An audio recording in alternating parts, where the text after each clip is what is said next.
আসসালামু আলাইকুম সুপ্রিয় শিক্ষার্থীরা, আমরা আজকে যে বিষয়টা নিয়ে কথা বলবো, আলোচনা করব, সেটা হচ্ছে মৌলের পর্যায়ক্রমিক ধর্ম। তো সর্বপ্রথম আমাদেরকে বুঝতে হবে যে মৌলের পর্যাবৃত্ত ধর্মটা কি জিনিস এবং এটা কাদের জন্য প্রয়োজন। আমি যদি একটু কথা বলি আগে, যে মৌলের পর্যাবৃত্ত ধর্ম এমন একটা টপিক, যে টপিকটা এসএসসি এবং এইচএসসি দুইটার জন্যই আসলে প্রয়োজন। এসএসসি যারা আছে তাদের জন্য হচ্ছে বইয়ের 73 নাম্বার পেজ, চ্যাপ্টার নাম্বার 4। আর যারা হচ্ছে এইচএসসিতে আছে তাদের জন্য চ্যাপ্টার নাম্বার 3 রসায়ন ফার্স্ট পেপারে এই টপিকটা আছে। তো সর্বপ্রথম আমি যেটা বলতে চাচ্ছিলাম, এই যে টপিকটা, সেই টপিকটা যারা এইচএসসি 24, এইচএসসি 25 এবং এইচএসসি 26 সকলের জন্যই প্রযোজ্য। এবং মজার বিষয় হচ্ছে গিয়ে এই টপিকটা থেকে ভালোই কোশ্চেন বোর্ডে আসে। আমি যদি আরেকটু ইনক্লুড করি, যারা এবার এসএসসিতে আছে, অর্থাৎ 2025 সালে এসএসসি পরীক্ষা দিবে, তাদের জন্য এই টপিকটা সব থেকে বেশি ইম্পর্টেন্ট এবং এটা থেকে প্রচুর কোশ্চেন আসে। এখন আমাকে সর্বপ্রথম যেটা বুঝতে হবে যে মৌলের পর্যায়ভিত্তিক ধর্ম বলতে কি বোঝায়। এটার জন্য আমাকে আগে বুঝতে হবে যে পর্যায় কি, আসলে পর্যায়ভিত্তিক ধর্মগুলো কি কি আছে। যেমন আমরা যদি বলি যে পর্যায় গতি একটা ফিজিক্স একটা টার্ম, যে টার্মে বলা হয় এভাবে যে পর্যায়ভিত্তিক বা পর্যায় গতি হচ্ছে এমন একটা গতি যে গতি একটা নির্দিষ্ট পয়েন্টকে বা নির্দিষ্ট বিন্দুকে কেন্দ্র করে যদি একটা নির্দিষ্ট সময় বারবার ওই বিন্দুতে আবার ঘুরে আসে, সেটা হচ্ছে তার পর্যায়ভিত্তিক।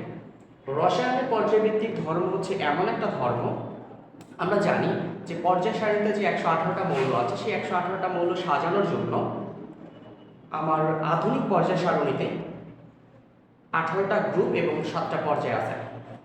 এই পর্যায়ভিত্তিক ধর্মের মধ্যে এমনটা বোঝানো হয় যেই ধর্মটা বারবার ফিরে আসে, অর্থাৎ একটা নির্দিষ্ট পর্যায়ে পর যদি একই ধর্ম বারবার ফিরে আসে, সেই ধর্মটাকে আমরা বলি পর্যায়ভিত্তিক ধর্ম।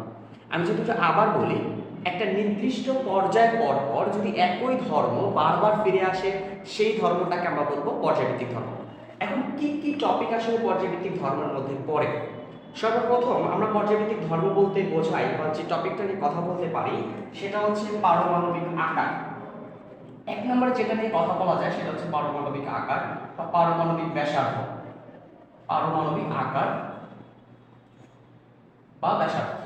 2 নম্বর যেটা আমাদের সবথেকে অতি পরিচিত টপিক, সেটা হচ্ছে আয়নীকরণ শক্তি। আয়নীকরণ শক্তি একটা পর্যায়ভিত্তিক ধর্ম। 3 নম্বরে যে টপিকটা অনেক ইম্পর্টেন্ট, সেটা হচ্ছে গিয়ে ইলেকট্রন আসক্তি। ইলেকট্রন আসক্তি। 4 নম্বরে যেটা প্রয়োজন সেটা হচ্ছে তড়িৎ ঋণাত্মকতা।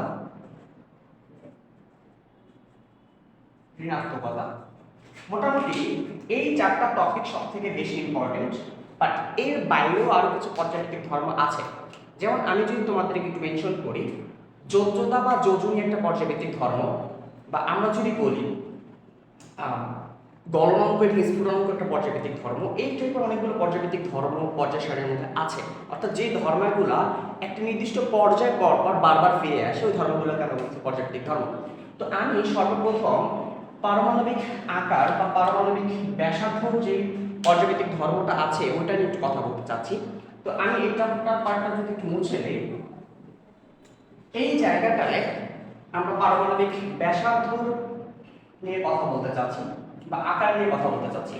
এই জায়গাটায় আমরা একটা পর্যায় সারণীর একটা অংশকে তুলে দিয়েছি। যেমন আমরা দেখতে পাচ্ছি যে এইটা একটা গ্রুপ, যেটা উপর থেকে নিচের দিকে লেখা আছে এবং এটা গ্রুপ নাম্বার হচ্ছে পর্যায় সারণী 1। আমরা যদি এইখানটা খেয়াল করি, এটা একটা পর্যায়, যে পর্যায়টা হচ্ছে পর্যায় সারণী 3 নম্বর পর্যায়, যেখানে sodium, magnesium, aluminium, silicon, phosphorus এবং ক্লোরিন আছে।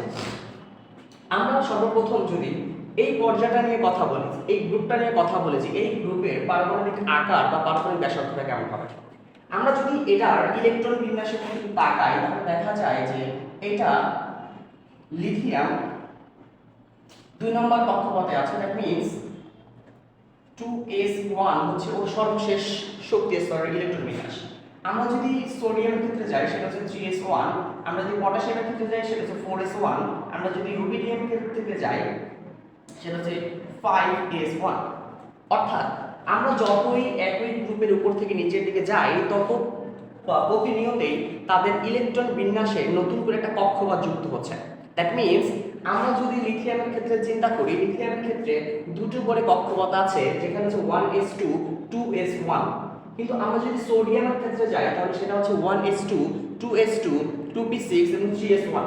আমরা যদি পক্ষান্তরে বা সিকোয়েন্সিয়ালি পটাশিয়ামের কাছে যাই তাহলে পটাশিয়ামের সর্বশেষ কক্ষপথে তার ইলেকট্রন বিন্যাস হচ্ছে 4s1 এবং রুবিডিয়াম হচ্ছে 5s1।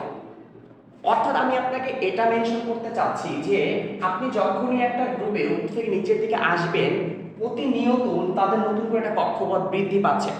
আমরা যখনই দেখব যে নতুন করে একটা কক্ষপথ বৃদ্ধি পায় দ্যাট মিনস এটা এখানে এটা বোঝায় যে তো প্রতিটা কক্ষপথের সাথে নতুন করে আরো একটা কক্ষপথ যুক্ত হচ্ছে। অর্থাৎ আপনি এখানে থেকে যখন এখানে যাবেন সোডিয়ামের কাছে যাবেন তখন এখানে নতুন করে আরেকটা কক্ষপথ যুক্ত হচ্ছে। সোডিয়াম থেকে যখন আপনি পটাশিয়ামের কাছে যাবেন পটাশিয়ামে আরো একটা কক্ষপথ যুক্ত হবে। পটাশিয়াম থেকে যখন রুবিডিয়ামে যাবেন রুবিডিয়ামে আরো একটা কক্ষপথ যুক্ত হবে। অর্থাৎ আপনি যতই উপর থেকে নিচের দিকে যাবেন নতুন করে একটা কক্ষপথ যুক্ত হবে। দ্যাট মিনস এটা যে আপনি যতই উপর থেকে নিচের দিকে যাবেন তাদের পারমাণবিক ব্যাসার্ধটা বৃদ্ধি পাবে। অর্থাৎ আপনি লিথিয়ামের জন্য যে পারমাণবিক ব্যাসার্ধ পাবেন তার থেকে সোডিয়ামের পারমাণবিক ব্যাসার্ধ বেশি পাবেন। আপনি পটাশিয়ামের কাছে গেলে সেখানে পারমাণবিক ব্যাসার্ধ আরো বেশি পাবেন। আপনি যদি রুবিডিয়ামের কাছে যান সেখানে পারমাণবিক ব্যাসার্ধ আরো বেশি পাবেন। অর্থাৎ একটা কথা আমরা বলতেই পারি যে একই গ্রুপের উপর থেকে নিচের দিকে আসলে পারমাণবিক ব্যাসার্ধ বৃদ্ধি পায়। তাহলে পারমাণবিক ব্যাসার্ধ বৃদ্ধি পায়। আমরা যদি একটু একই গ্রুপ নিয়ে চিন্তা করি তাহলে একই পর্যায়ে নিয়ে চিন্তা করি তাহলে কিভাবে কি করা যায় সেটা একটু চিন্তা করে আসেন। অর্থাৎ যে আমরা যদি একই পর্যায়ে sodium magnesium aluminium silicon phosphorus এবং ক্লোরিনের দিকে তাকাই তাহলে তাদের পারমাণবিক ব্যাসার্ধ কি বৃদ্ধি পাবে নাকি তাহলে পারমাণবিক ব্যাসার্ধ হ্রাস পাবে এইটা বোঝার জন্য আমাদেরকে একটু ওদের পরমাণুর মডেলটা একটু চিন্তা করতে হবে। যেমন আমরা যদি খেয়াল করে দেখি তাহলে সোডিয়ামের বেলায় সোডিয়ামের সর্বশেষ কক্ষপথ 3 নম্বর কক্ষপথ এবং তাদের ইলেকট্রন বিন্যাস হচ্ছে 3s1। আপনি যদি ম্যাগনেসিয়ামের কাছে যান তাহলে ম্যাগনেসিয়ামের ইলেকট্রন বিন্যাস হচ্ছে 3s2। আপনি যদি অ্যালুমিনিয়ামের কাছে যান তাহলে ওর ইলেকট্রন বিন্যাস হচ্ছে 3s2 3p1। আপনি যদি সিলিকনের কাছে যান 3s2 3p2। আপনি যদি ফসফরাসের কাছে যান 3s2 3p3। আপনি যদি ক্লোরিনের কাছে যান মাঝখানে আমরা সালফারকে স্কিপ করেছি, আপনি যদি ক্লোরিনের কাছে যান তাহলে 3s2 এবং 3p5। অর্থাৎ আপনি যতই বাম থেকে ডানের দিকে যাচ্ছেন তাদের প্রতিনিয়তই প্রোটন সংখ্যা বৃদ্ধি পাচ্ছে। শুধুই কি প্রোটন সংখ্যা? উত্তর হচ্ছে না।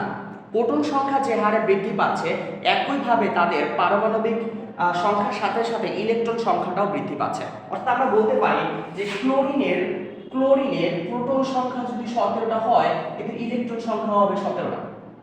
আমরা বলতে পারি যে এই থেকে ম্যাগনেসিয়ামের যদি প্রোটন সংখ্যা হয় 12টা এর ইলেকট্রন সংখ্যা হবে 12টা। আমরা এই জায়গায় সিলিকন যদি হিসাব করি সিলিকনের যদি প্রোটন সংখ্যা 14টা হয় তাহলে ইলেকট্রন সংখ্যা হবে 14টা। আমরা এটা জানি আলহামদুলিল্লাহ যে প্রত্যেকটা পরমাণুর মধ্যে যে পরিমাণ প্রোটন থাকবে সেই পরিমাণই তার সংখ্যা সমান সংখ্যক ইলেকট্রন থাকে। আমরা জানি প্রোটন এবং ইলেকট্রন পরস্পরকে আকর্ষণ করে। একটা সূত্র আমাদের আছে যেটাকে আমরা বলি কুলম্বের সূত্র। কুলম্বের সূত্র হচ্ছে এরকম যে F সমানুপাতে Q1 এবং Q2।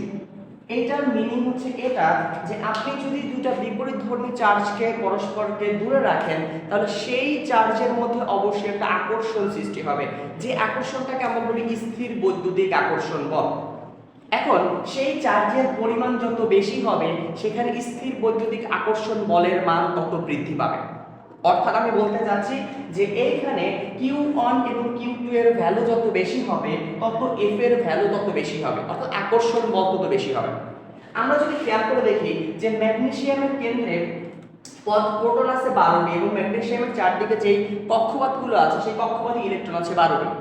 আমরা যদি সিমিলারলি সামনের দিকে যাই তাহলে দেখা যায় সিলিকনের প্রোটন সংখ্যা 14টি এবং ইলেকট্রন সংখ্যাও 14টি। আমরা যদি ক্লোরিনের কাছে যাই তাহলে ক্লোরিনের প্রোটন সংখ্যা হচ্ছে 17টি এবং ইলেকট্রন সংখ্যাও 17টি। অর্থাৎ এই প্রোটন এবং ইলেকট্রন নিজেদের মধ্যে আকর্ষণ করবে। সেই আকর্ষণ বল তাদের চার্জের পরিমাণ যত বেশি হবে তাদের মধ্যে আকর্ষণ বল বেশি হবে। মানে হচ্ছে এইখানে ম্যাগনেসিয়ামে যদি 12 × 12 আকর্ষণ বল কাজ করে, তাহলে এখানে 17 × 17 আকর্ষণ বল কাজ করবে উইথ দ্য হেল্প অফ কুলম্বের সূত্র। তাহলে আমরা বলতে পারি একই পর্যায়ে বাম থেকে যতই আমি ডানের দিকে যাব তত প্রতিনিয়ত তাদের মধ্যে আকর্ষণ বলের মান বৃদ্ধি পাচ্ছে। এখন কিসের মধ্যে আকর্ষণ বল? আমরা যদি একটু খেয়াল করি, সেই আকর্ষণ বলটা হচ্ছে কোনো একটা পরমাণু তার কেন্দ্রে যে নিউক্লিয়াসটা আছে এবং তার চারদিকে যে ইলেকট্রনগুলো ঘূর্ণায়মান আছে, সেই ইলেকট্রনগুলোকে তাদের কেন্দ্র নিজের দিকে আকর্ষণ করে এবং সেই আকর্ষণ বলের মান একই পর্যায়ের বাম থেকে যত ডানের দিকে যাব তত আকর্ষণ বলের মান বৃদ্ধি পায়। আর আকর্ষণ বলের মান যদি বৃদ্ধি পায়, সেহেতু এই ইলেকট্রনগুলোর যে শেষ কক্ষপথগুলো আছে সেই কক্ষপথগুলো একটু সংকুচিত হয়ে যায়, মানে একটু ছোট হয়ে যায়। যখন এই কক্ষপথগুলো একটু ছোট হয়ে যায়, দ্যাট মিন্স একই পর্যায়ের বাম থেকে ডানের দিকে গেলে তাদের পারমাণবিক ব্যাসার্ধ হ্রাস পায়। যদি আমাকে প্রশ্ন করা হয় যে একই পর্যায়ের বাম থেকে ডানে গেলে পারমাণবিক ব্যাসার্ধ হ্রাস পায় কেন, তাহলে আমরা সিম্পলি উত্তর দিব এইরকম যে একই পর্যায়ের বাম থেকে ডানের দিকে গেলে তাদের প্রোটন এবং ইলেকট্রন সংখ্যা বৃদ্ধি পায়। আর আমরা জানি কুলম্বের সূত্র অনুসারে যে তাদের মধ্যে যত প্রোটন সংখ্যা এবং ইলেকট্রন সংখ্যা আছে এবং সেটার একটা গুণফল তাদের সমানুপাতিক হিসাবে কাজ করে তাদের আকর্ষণ বলটা। দ্যাট মিন্স এটা যে একই পর্যায়ের বাম থেকে ডানে দিয়ে গেলে ইলেকট্রন ও প্রোটন সংখ্যা যত বৃদ্ধি পাবে তাদের মধ্যে এই আকর্ষণ বলটা স্থির বৈদ্যুতিক আকর্ষণটা বলটা বৃদ্ধি পাবে এবং সর্বশেষ কক্ষপথটা একটু ছোট হয়ে যাবে। দ্যাট মিন্স একই পর্যায়ের বাম থেকে ডানের দিকে গেলে পারমাণবিক ব্যাসার্ধ হ্রাস পায়। তাহলে আমরা যদি একটু ফাইনাল টার্মে কথা বলি যে পারমাণবিক ব্যাসার্ধ একটা পর্যায়ভিত্তিক ধর্ম, যে পর্যায়ভিত্তিক ধর্মটা একটা নির্দিষ্ট পর পর বারবার ফিরে আসে এবং সেই পারমাণবিক ব্যাসার্ধটা দুইটা ওইতে কাজ করা যেতে পারে। একটা হচ্ছে একই গ্রুপ ভিত্তিক এবং একটা হচ্ছে একই পর্যায় ভিত্তিক। আমরা দেখলাম যে একই গ্রুপের উপর থেকে নিচের দিকে গেলে সেইখানে পারমাণবিক ব্যাসার্ধটা বৃদ্ধি পায় এই কারণে যেন তার প্রতিনিয়ত প্রত্যেকটা পরমাণু থেকে নিচের দিকে আসলে তাদের কক্ষপথ সংখ্যা একটা করে বৃদ্ধি পায়। আর কক্ষপথ সংখ্যা বৃদ্ধি পেলে সেখানে পারমাণবিক ব্যাসার্ধ অটোমেটিকলি বৃদ্ধি পায়। আর একই পর্যায়ে যদি আমরা বাম থেকে ডানের দিকে যাই, তাহলে দেখা যায় যে সেখানে ইলেকট্রন ও প্রোটন সংখ্যার পরিমাণ বৃদ্ধি পায় এবং তাদের মধ্যে কুলম্বের সূত্র অনুসারে আকর্ষণ বলের মান বৃদ্ধি পায়। আর আকর্ষণ বলের মান যখন যেখানে বৃদ্ধি পায় সেখানে হচ্ছে তাদের পারমাণবিক ব্যাসার্ধ হ্রাস পায়। আমরা পরবর্তী যে টপিকটা নিয়ে কথা বলবো সেটা হচ্ছে আমার আয়নীকরণ শক্তি। তো সর্বপ্রথম আরেকটু কথা একটু বলে নেই আমি, যেটা হচ্ছে আমাদের রাইট একাডেমিতে অলরেডি এইচএসসি 25 এবং এইচএসসি 26 ব্যাচের রসায়নের ব্যাচ শুরু হয়েছে। সেটা হচ্ছে কি এইচএসসি 25 এবং এইচএসসি 26 ব্যাচের যে ক্লাস, সেটাতে কিন্তু বলে দিই এইচএসসি 25 ওদের ক্লাস হচ্ছে রবি, মঙ্গল, বৃহস্পতি বিকাল 5:15। রবি, মঙ্গল, বৃহস্পতি বিকেল 5:15। আর এইচএসসি 26 অর্থাৎ যারা এসএসসি 24 ছিল তাদের যে ব্যাচটা আছে, তাদের ব্যাচ রবি, মঙ্গল, বৃহস্পতি বিকাল 4টায়। তাহলে এইচএসসি 26 ব্যাচ যারা আছো, এইচএসসি 26 ব্যাচ হচ্ছে রবি, মঙ্গল, বৃহস্পতি বিকাল 4টায়। আর এইচএসসি 25 ব্যাচ রবি, মঙ্গল, বৃহস্পতি বিকেল 5:15। আমরা অলরেডি কিছু ক্লাস অলরেডি হয়ে গেছে এবং এই ব্যাচ দুটো এবং রেগুলার ব্যাচ এবং সামনে আরো কিছু ব্যাচ আসবে। ইনশাআল্লাহ তোমরা সবাই জয়েন করবে আমার সাথে। এতটুকু আত্মবিশ্বাস তোমাদের জন্য। আল্লাহ হাফেজ।